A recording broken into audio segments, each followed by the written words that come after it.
Hola a todos nuevamente, yo soy Roberto Rey y les quiero hablar hoy dentro de la cursada de lesiones de la médula, de enfermedades de la médula espinal. Las mielopatías son enfermedades que afectan a la médula espinal, obviamente, pueden ser agudas o crónicas. Las agudas tienen un rol muy importante porque son emergencias neurológicas en las cuales tenemos que actuar semiológicamente rápido, es decir, cuál es la topografía de la lesión, dónde está el nivel de lesión y la gravedad del cuadro y actuar rápidamente. Pueden llevar al paciente a una discapacidad severa, inclusive a la muerte, y requiere una evaluación semiológica rápida y una conducta muy ejecutiva. La semiología, con muy pocos elementos, nosotros podemos decir dónde está el nivel de la lesión. Podemos decir cuál es el nivel metamérico, lo que llamamos en neurosignos de nivel. ¿Qué quiere decir? ¿En qué altura del eje está la lesión, esta lesión probable? Los niveles son cervical, torácico, lumbar y sacro. Además de eso, con la semiología no solamente podemos decir cuál es el nivel, la altura de la lesión está probable, sino que podemos decir dentro de la médula cuál es la extensión de esa lesión. ¿Está afectando a toda la médula? ¿Está dando una lesión completa? ¿Está afectando a mitad de la médula? ¿Una hemisección? ¿O es una lesión centromedular? ¿O es un síndrome cordonal? ¿Afecta al cordón anterior, lateral, posterior? Con la semiología, con muy pocos elementos. Para el diagnóstico etiológico, en cambio, con la semiología no nos va a alcanzar, tenemos que hacer una correlación entre la topografía de la lesión que obtuvimos con la semiología, los antecedentes del paciente y sobre todo el modo de instalación de ese cuadro. Con respecto al examen físico, nosotros tenemos que guiarnos a partir de un examen neurológico rudimentario, establecer una hipótesis diagnóstica sindromática, es decir, cuál es el síndrome medular que está afectándose, cuál es la topografía, la altura y la extensión de la lesión, y la etiología después con los antecedentes, la forma de presentación y los estudios complementarios. Tenemos que establecer, primer punto, cuál es la altura de la lesión. Tenemos dos elementos semiológicos que tenemos que seguir, que no son nada complicados, que son la evaluación de los aspectos motores, o sea, la evaluación de la fuerza muscular y del tono y los reflejos, y el examen sensitivo para establecer cuál es el nivel de lesión, para decir si esto está a nivel cervical, dorsal, lumbar o sacro. El paciente va a tener componentes autonómicos severos que lo pueden descompensar, lo pueden llevar a la muerte. Puede ser un shock medular, una hipotensión brusca, una arritmia, un cuadro de diaforesis, una retención urinaria. No nos va a servir eso para decir cuál es el nivel de la lesión, pero sin duda alguna, en una lesión medular extensa y alta, puede llevar al paciente a la muerte antes que la descompensación pura motriz o sensitiva. Cuando analizamos los aspectos motores y decimos cuál es el nivel de la lesión, yo sé que es difícil muchas veces recordarlo, pero tienen que recordarlo. Hay niveles metaméricos que tienen que saber. Siempre hago el mismo gesto que es este, que es cervical 5, es el deltoides, y el tibial anterior es la lumbar 5.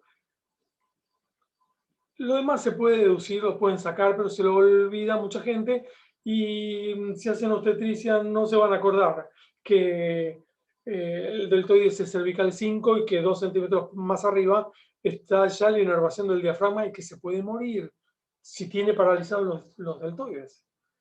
Ver los deltoides es muy fácil.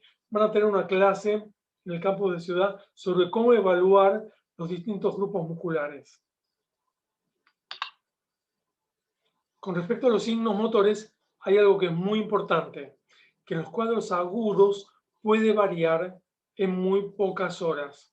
En un día, en 2 días, un paciente que ingresa con una debilidad aguda, con lo que se llama shock medular, una debilidad flácida, blando, pléjico, pero blando, con el tono disminuido, lo podés mover sin ninguna resistencia, sin reflejos y con un reflejo plantar, lo que todos llaman Babinski, que no se llama Babinski, sino se llama reflejo plantar, indiferente o flexor normal, o indiferente sin ninguna respuesta. Y al día siguiente, si lo evalúan nuevamente, el paciente sigue pléjico, en forma subaguda o crónica, va a aparecer lo que se llama la liberación piramidal o liberación medular.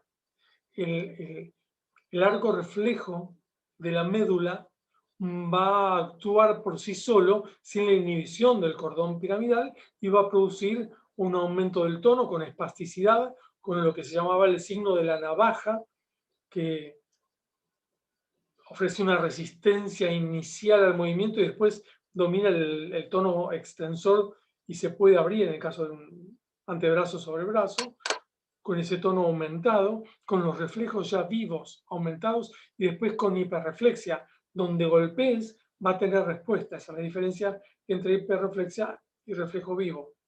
Si golpeas en algún lugar donde normalmente no tenés un reflejo y tenés una respuesta de un reflejo, ya eso no es un reflejo vivo.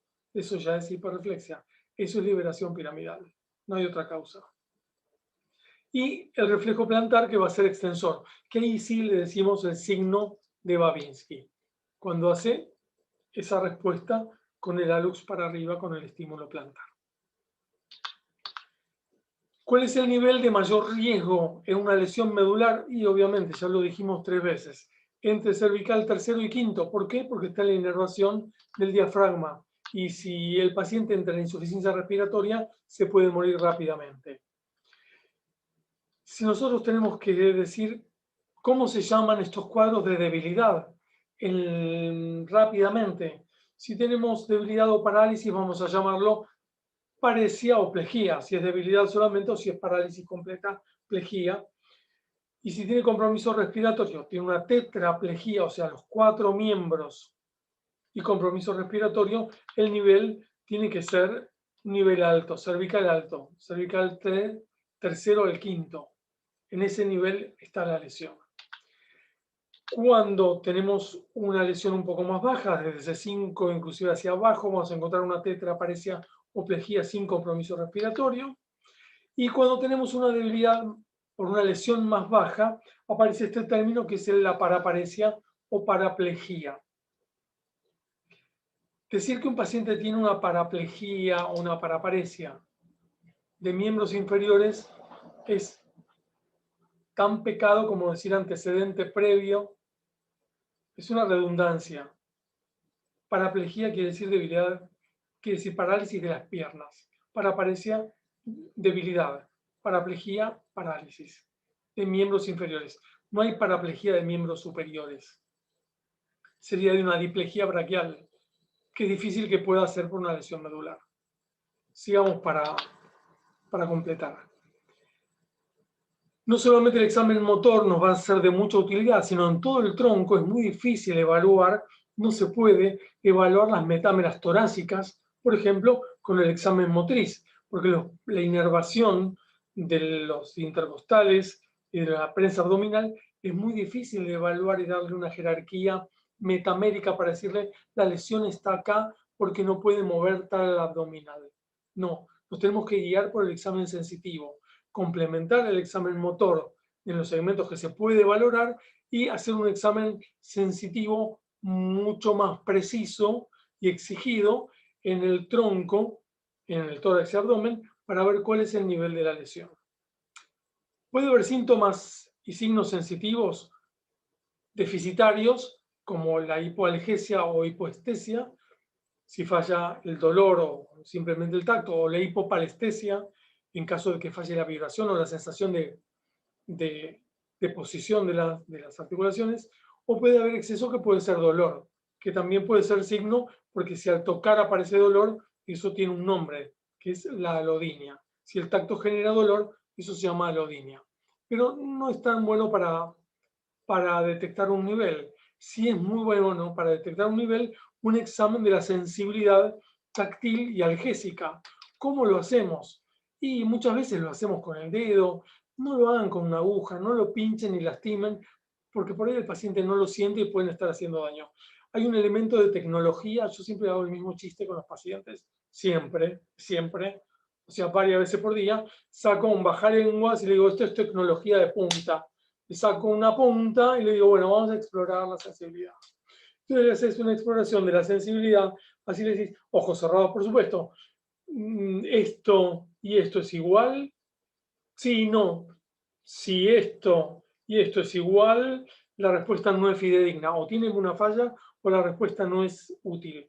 Entonces vos tenés que ir haciendo, lo van a ver en una clase aparte, tenés que ir haciendo la exploración radicular en los distintos niveles o desde las cervicales hasta las lumbares. Por la espalda es mejor, por la axila es mejor, es más fácil detectarlo, tanto descendiendo como subiendo. Le decís, avíseme cuando empieza a sentir o avíseme cuando deja de sentir. Y así lo vas evaluando. Va a ser muy útil para determinar el nivel, la altura de la lesión. Esto lo vamos a tener que hacer en todas las lesiones medulares. Quizá en una ambulancia sea un poco difícil, entonces, pero vos vas a tener que tocarle la piel al paciente. Si no tenés un ajalengua, tratá de no usar una llave, de no usar una aguja, ni nada que lo pueda lastimar, obviamente. ¿Cuáles son los niveles que tienen que acordarse? Todos, pero los más fáciles de acordarse son los mismos que los motores. Cervical 5 y lumbar 5. Después de haber establecido cuál es tu diagnóstico topográfico de signo de nivel, vamos a establecer cuál es la extensión de la lesión medular transversal. Entonces vamos a tener que desglosar un poco mejor el examen sensitivo de acuerdo a los distintos cordones de la médula, de las funciones sensitivas, porque el tacto fino y la posición van a ir por el cordón posterior y la sensación térmica y el dolor por el cordón anterior y lateral básicamente. Entonces explorar estas sutilezas de la sensibilidad en un paciente con una mielopatía crónica es imprescindible. En un paciente con un trauma cervical y una fractura no será tan imprescindible. Pero sí lo vamos a tener que hacer para determinar cuál es el cordón o cuál es la extensión transversal de esa médula dañada. La correlación anatomoclínica, nosotros sabemos por supuesto, que el cordón piramidal va por adelante, que las fibras autonómicas lentas, amielínicas, en general se cruzan periacueductales, en la sustancia gris periacueductal, y que los cordones sensitivos están con con el tacto epicrítico, la sensación de propiocepción, la sensación de vibración. Si tienen un diapasón espectacular, si no tienen un diapasón, ¿se puede evaluar la vibración con algo más? ¿Tienen algo que pueda vibrar? Que pueda ver. No, no tenemos, ¿no?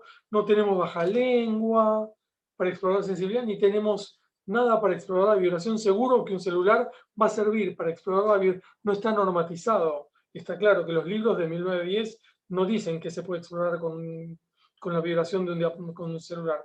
Pero si el paciente siente la vibración del celular en un tobillo, no tiene un déficit palestésico, el cordón posterior ahí está bien. Pero sigamos, no lo vamos a hacer en una ambulancia esto, pero para un crónico va a ser imprescindible, porque yo voy a tener que saber qué síndrome medular crónico tiene este paciente. Si le falla el dolor o la temperatura, estamos hablando de un cordón anterolateral y el tacto más grueso también anterior. Seguimos. Una vez aquí, teniendo todas las coordenadas de cervical, dorsal, lumbar sacra, cordón posterior, lateral y anterior, podemos establecer con mucha facilidad un algoritmo de pensamiento de qué cordón está lesionado, cuál es la falla que tiene el paciente, cuál es el nivel y la altura de esa lesión. Nos va a ayudar mucho al diagnóstico. Para el diagnóstico de la mielopatía aguda va a tener que ser muy ágil esto. Para el de la crónica, muy sutil. Entonces vamos a encontrar que cuando tenemos una lesión anterior de la médula, sea cual sea el nivel afectado, va a tener un compromiso motor. Si es cervical, bajo serán miembros superiores, para abajo, sin compromiso termoalgésico. Esto sería un infarto de arteria de Adam-Kevics, un infarto medular, una lesión de cordones anteriores. Por ahí tiene una una afectación motora pura con la sensibilidad globalmente conservada, porque el tacto protopático va a tener una disestesia, pero no va a tener claramente un nivel sensitivo claro, y puede tener compromiso de esfínteres. Si tiene una lesión central, como en la siringomielia, tendrán un déficit termoalgésico. Y la propioceptiva del cordón posterior va a estar bien. Los esfínteres pueden estar alterados. Y si tiene un cordón posterior, no va a tener compromiso motor, va a tener debilidad, pero no va a saber dónde está parado. No va a percibir la posición de sus miembros inferiores con los ojos cerrados. Y se caen, y mucho, los síndromes cordonales. Repasamos esto después. Ya con estas coordenadas de nivel y de extensión de la lesión, completa o parcial, vamos a los síndromes medulares. Los síndromes medulares son muchos y muchos tienen nombre. No estamos usando últimamente los nombres, pero vamos a seleccionar 8 síndromes medulares para repasar estas coordenadas. Supongamos que tengamos un nivel de lesión cervical 3, una lesión completa de la médula, una sección completa, una fractura cervical. ¿Qué va a tener el paciente? Lo vemos juntos. Tetraparesia o tetraplegia, dependiendo de la severidad. Va a tener un déficit sensitivo multimodal, desde ese nivel hacia abajo. Vamos a ir tocando el cuero cabelludo, después la nuca, y el paciente nos va a avisar en este momento que está dejando de sentir la tecnología de punta y que está empezando a sentirla cuando subimos de allí hacia arriba. Va a tener un compromiso de esfínteres seguro y puede tener un globo vesical y puede hacer un estallido vesical. Y desde ya este paciente puede morirse por insuficiencia ventilatoria mecánica. Tenemos que controlar mucho la función respiratoria en este paciente. Si la lesión es más baja, de C5 para abajo, cervical, va a tener un compromiso, una tetraparesia o plejía, dependiendo de la severidad, si tiene una lesión completa, con compromiso motriz de 4 miembros, con un déficit sensitivo multimodal y compromiso esfinteriano. Si la lesión es de lumbar 4 a sacra 1, sacra 1, 2, el paciente va a tener debilidad en miembros inferiores. Esto es lo que se llama síndrome de epicono. Por alguna razón hay un poco de confusión siempre con el tema cono y epicono. Epi es un poco más arriba. Cono es lo último. No es tan complicado. Cuando tenés una lesión de la médula lumbar, apenas toca la sacra, eso se llama epicono. ¿Qué sucede con esto? La parte distal de la médula, el cono, tiene capacidad de generar espasticidad y tiene capacidad de generar hiperreflexia, con lo cual vos vas a encontrar un déficit con un nivel sensitivo en ese nivel, lumbar 4, sacro 1, o sea, desde los muslos hasta las pantorrillas puede tener este nivel deficitario y distal, por supuesto, con una paraparesia que va a ser espástica si le das tiempo, con un déficit sensitivo multimodal y compromiso esfinteriano. Y por último, el síndrome de cono, que es el punto distal, que son las metámeras sacras bajas y coxigias, van a también tener, si es completa la lesión, un déficit sensitivo multimodal y compromiso esfinteriano. Van a desarrollar hiperreflexia. No, porque no va a tener arco reflejo para hacer hiperreflexia y espasticidad a ese nivel. No tienen a quien inervar, digamos, porque la lesión allí va a ser segmentaria y va a interrumpir las motoneuronas y el arco reflejo de ese nivel. Seguimos, ya no con los síndromes de sección medular completa, sino con los síndromes de hemisección. De hemisección, independientemente de la altura, porque pueden sacar, ponemos un nivel T10, le va a dar una paresia crural, obviamente del mismo lado, porque la piramidal se usó en el bulbo, entre el bulbo y la médula, con una hipopalestesia, tiene un cordón posterior de ese mismo lado también, pero tiene una hipoalgesia, no siente el dolor del otro lado, porque las fibras se cruzan en un nivel bajo, digamos, los haces termoalgésicos, mientras que los de posición del cordón posterior mucho más alto. Si tenemos un síndrome cordonal anterior, típico de una isquemia medular por la arteria de Adamkiewicz, que puede estar también a nivel torácico cervical bajo y torácico alto, el paciente va a tener un compromiso de cordón anterior casi puro, que puede tener un déficit termoalgésico, va a tener tetra o paraparesia, depende del nivel, o plejía, va a tener compromiso esfinteriano. Pero ¿qué va a tener este paciente? Va a tener la propiocepción indemne, va a sentir el tacto en miembros inferiores y en la cintura. Es un paciente que difícilmente se escare, que difícilmente tenga lesiones por decúbito en la cronicidad. ¿Por qué? Porque van a sentir el tacto, van a tener percepción. Hablamos de las lesiones centromedulares o síndrome siringomiélico. Ya tiene el nombre de la etiología. Siringomielia. ¿Qué es la siringomielia? Es una dilatación del epéndimo que lesiona las fibras periacueductuales. ¿Y quiénes son las que se cruzan ahí? Las fibras termoalgésicas se cruzan un segmento, con diferencia de un segmento del ingreso, y si tiene una lesión periacueductal va a interrumpir bilateralmente las aferencias termoalgésicas. ¿Y de qué se va a quejar este paciente? ¿Qué le va a pasar a este paciente clínicamente? ¿Va a tener compromiso sensitivo? Sí. ¿Va a tener compromiso de la propiocepción? No, porque eso es cordón posterior. Va a tener compromiso termoalgésico. No va a sentir el calor, no va a sentir dolor. ¿Y qué le va a pasar a ese paciente? Se va a lastimar. Sin darse cuenta, va a ser como una lepra, va a tener amputaciones. Habitualmente esto se produce más en miembros superiores, lo dibujé ahí en hombros que era más fácil, pero puede ser un cervical 7, afecta a ambas manos. El paciente si fuma se va a quemar con los elementos de calor, con la cocina, y no se va a dar cuenta, va a encontrar que tiene una lesión, como una lepra, pero central. Eso es una disociación termoalgésica siringomiélica. Cordón posterior. Bueno, cordón posterior. Hay patologías crónicas que afectan pura y exclusivamente al cordón posterior, como son el síndrome tabético, la marcha tabética. ¿Qué es lo que no puede hacer este paciente? Nunca caminar con los ojos cerrados, porque si vos lo pones firme, sin agarrarse de ningún lado, y le cerrás los ojos, el paciente se cae. ¿Cómo se llama eso? Signo de Romberg.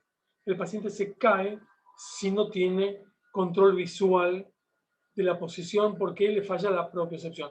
Paciente prohibido caminar de noche, señor.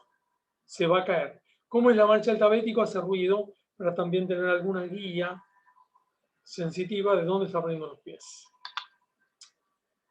Ahí los 8 síndromes, vimos un montón de topografía. Yo sé que hay muchas cosas que son repaso del año pasado y para unificar criterios prefería hacer el repaso.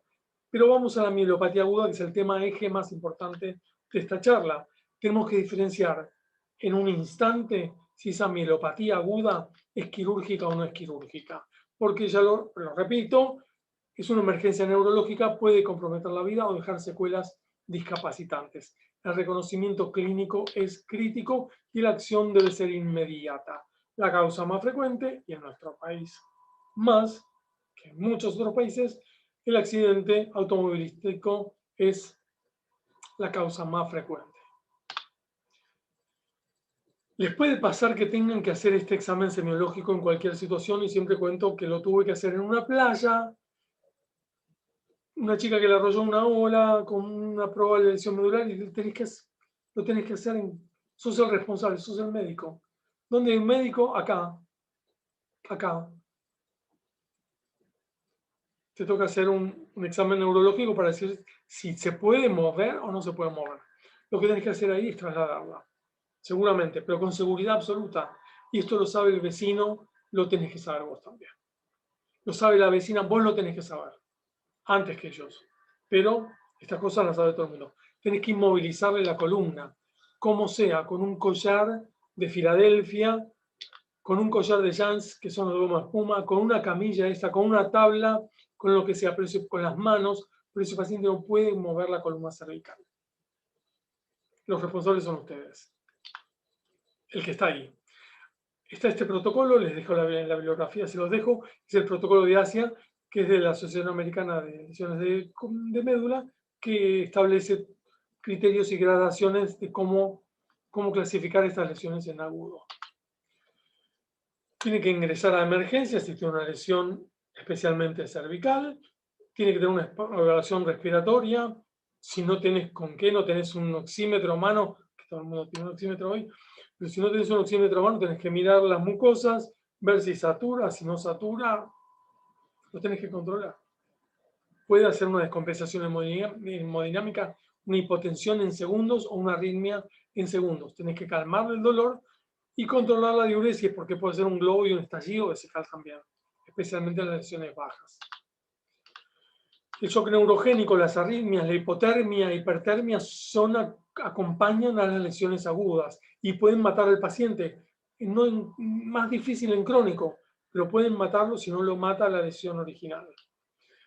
Después vas a encontrar que hacen un hileo paralítico, que hacen un globo vesical, que hacen bolos fecales y tenés que cuidar todo eso también.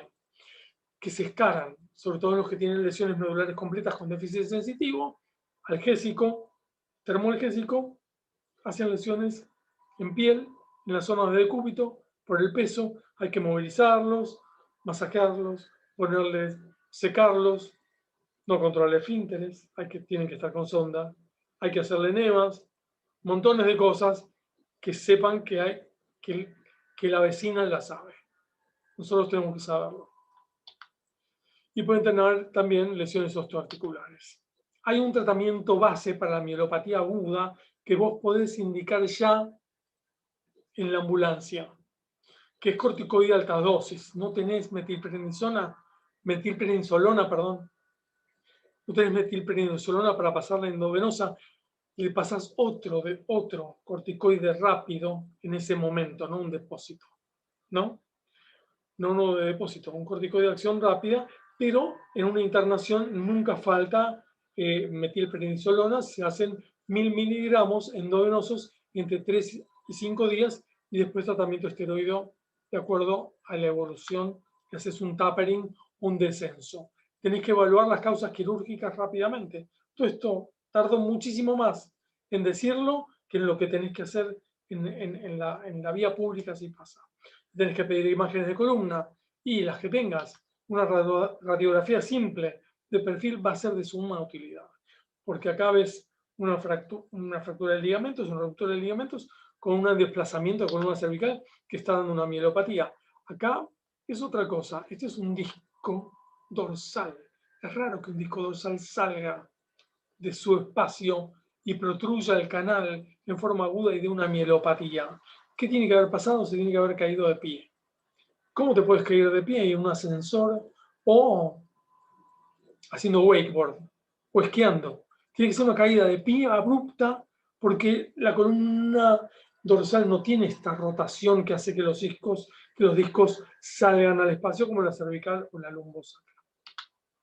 Acá tenemos una resonancia con una fractura cervical con desplazamiento, con una mielopatía cervical severa. Ese es un nivel 5, quizá no corra riesgo de vida. El tratamiento es quirúrgico, si se llega a las 24 horas hay que hacerlo. Si llegó hace una semana lesionado, es más difícil. Vamos a las mielopatías no quirúrgicas. Se llaman globalmente mielitis transversa. Hay distintos tipos y extensiones, pero se llama mielitis transversa. ¿Por qué se llama mielitis transversa? Porque es transversa. Podemos discutir la terminología, pero son tan antiguos que son indiscutibles. Una es la isquemia medular, como hablamos de la arteria de Adams-Kivitz, ese síndrome cordonal anterior, ahí ven una imagen de una isquemia medular anterior. Otras son las de esclerosis múltiple, tema importante también en la cursada. Vemos una pequeña lesión desmielinizante en el medio de la médula cervical y la enfermedad de Vico, neuromielitis óptica, que es muy parecida a la esclerosis múltiple, pero con lesiones medulares mucho más extensas, que se pueden presentar con una mielitis transversa aguda. Estas son las causas más frecuentes. Hay otras, por supuesto, tenés Dentro de esas eran las agudas. Después, dentro de las médicas, que son crónicas o subagudas, tienes tumores. Acá tenemos una foto de un neurinoma dorsal ya. Un disco cervical, esto es mucho más frecuente por la rotación de la columna cervical, que haga un esfuerzo, que se rompan los ligamentos y que ese disco protruya el canal cervical y provoque una mielopatía. Acá vemos una siringomielia. ¿Y qué ven en esta siringomielia? Este conducto epéndimo ensanchado y un detalle importante. ¿Ven esta amígdala cerebrosa que está protruyendo por el agujero occipital? Este agujero occipital es más grande de lo que debiera. Está protruyendo y está jugando un rol incomodando el flujo del líquido cefalorraquídeo, produciendo una dilatación del epéndimo. Probablemente este paciente también tenga un anclaje en la médula coxígea, un filón terminal persistente o un mielomeningocele. Lo puede tener. Estas malformaciones dentro del complejo Arnold-Chiari las van a ver seguramente en pediatría y en neurocirugía. Como el mielomeningocele, que es de población pediátrica, se operan al nacer o inclusive hay cirugías intrauterinas de esto, que son también defectos del cierre de la columna a nivel distal. Hay otras alteraciones menos frecuentes, como las malformaciones arteriovenosas, medulares, no son tan frecuentes como las cervicales, y hay otras que son peculiares y que conviene mencionar, como la degeneración subaguda combinada de la médula. Degeneración subaguda porque hay un síndrome piramidal incompleto, ¿sí?, con reflejo plantar extensor, con signo de Babinski, y un síndrome cordonal posterior. Uno diría, estas dos cosas no se asocian comúnmente, pero existen por un déficit de B12. Hay otras mielitis transversas menos frecuentes, pueden presentarse en forma aguda o forma crónica, como las que se asocian a colagenopatías como el lupus o el Sjögren. También no faltan las infecciones, abscesos, no comenté metástasis en tumores, pero abscesos, mielitis por HTLV2, raras, no las vemos en nuestro medio, son patología de Ateneo. La LUES, tuve la oportunidad de ver una gran casuística de neurolúes en mi residencia hace muchos años y vimos varias meningovasculares, hacen isquemias medulares. HIV también puede producir algunas mielopatías y por suerte no tenemos más poliomielitis, que era una mielopatía infecciosa solamente del asta anterior de la médula, que fue la pandemia más devastadora porque afectó a la población infantil de todo el mundo. Yo era chico cuando estuvo esa pandemia. En nuestro último caso en Argentina fue en el 83. A partir de esta pandemia se desarrollaron vacunas a nivel industrial en gran escala. Aparecieron el desarrollo tecnológico de los respiradores, de las unidades de terapia intensiva, de la ventilación no invasiva. Todo se desarrolló en esa época. Grandes equipos de kinesiólogos, el examen neurológico por grupos musculares que inventaron una familia de kinesiólogos, los Kendall, fue en medio de la pandemia de polio. Devastadora. Y por último, el grupo de las hereditarias. ¿Hay enfermedades, hay mielopatías hereditarias? Sí. Están las atrofias espinocerebelosas, en las cuales hay degeneraciones espinocerebelosa, como deben imaginar, quizá lo veamos en el tema de ataxias, y después las atrofias musculares espinales, que afectan a la motoneurona inferior exclusivamente. No hablo de la esclerosis lateral amiotrófica, sobre la cual vamos a hablar en varias oportunidades, pero no acá, porque también es degeneración de motoneurona superior. En esta atrofia muscular espinal, ¿por qué la enfatizamos? Lo van a ver más en pediatría, porque, bueno, Stephen Hawking murió de esto, tenía una atrofia muscular espinal que vivió muchos años, una tipo 4 se podría decir, y porque fue el primer tratamiento genético, de cambio genético, que existió en el mundo y está disponible en nuestro país para el tratamiento de las formas más precoces de esta atrofia muscular espinal. ¿Cómo se tratan las mielopatías en general? Y depende de la causa. La sífilis se tratará de una manera y una metástasis de otra. El tratamiento de las complicaciones es muy parecido en todas, porque van a tener que hacer rehabilitación precoz y terapia física, va a tener que tratarse la espasticidad con medios físicos y con medios farmacológicos, desde el baclofeno, la diazepam, la tizanidina, a la toxina botulínica que utilizamos normalmente, hasta colocación de catéteres con suministro de bombas de baclofen para la espasticidad. Hay que tratar el dolor neuropático, sobre el cual vamos a hablar también. Aparte, evitar las trombosis venosas profundas por la inmovilidad, las escaras y las úlceras por decúbito, que son muy frecuentes, y la vejiga neurogénica y el ilio intestinal. Con esto, las lesiones articulares también pueden aparecer por las posiciones espásticas que tiene el paciente y la inmovilidad. Y con esto terminamos el capítulo de mielopatías. Siempre hay preguntas en los exámenes de mielopatías y vamos a enfatizar las cosas más importantes, el manejo de la mielopatía aguda. Hasta la próxima.